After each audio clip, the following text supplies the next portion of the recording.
Okay, by account, what that means is explain why something's happening. And remember, electronegativity is the attraction for bonding electrons. And remember, a trend is a general pattern. There are exceptions to these trends, but these are good trends and in general will work. There are two types of trends. We want to look at group trends, and let's look at group one. Group one, you can see these are the values of the electronegativity values decrease. Look at group 17, the values decrease. So in general, the group trend is that the values decrease as you move down a group. Now there are some exceptions. The exceptions are here in the middle and a little here in group 13. That's content for another video, or to account for why they're going up here. That's a content for another video. But in general, as you go down a period, the values tend to increase. We're talking about groups other than these here in the middle. And in general, as you move across a period, the values, oh, that's not fluorine, that is lithium. The values tend to increase, all right? Down a group, they go down. Across a period to the right, they go up.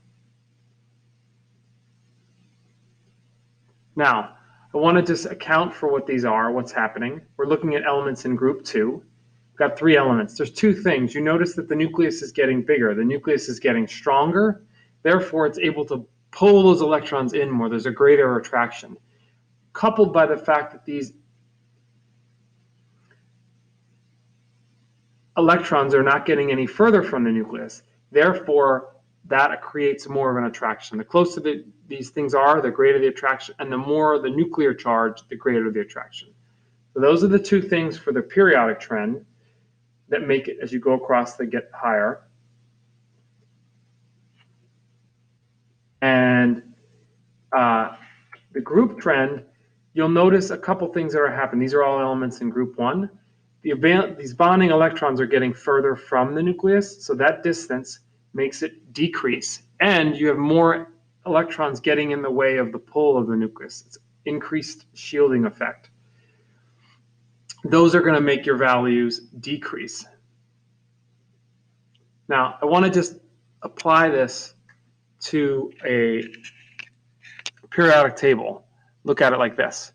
As you move across, the values tend to increase. So that means these elements are the most electronegative.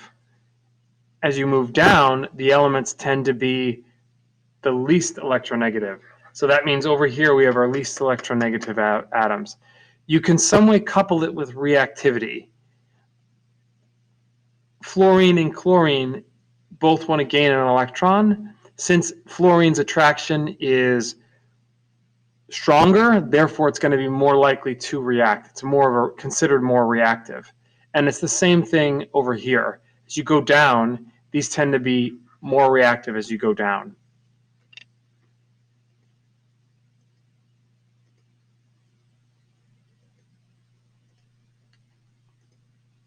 So once again, here's fluorine, here's hydrogen. That's all the values. Remember, we're not talking about the ones in the middle. And our periodic trends here are our trends. You go across a period, the values tend to go up, and as you go down a group, the values tend to decrease.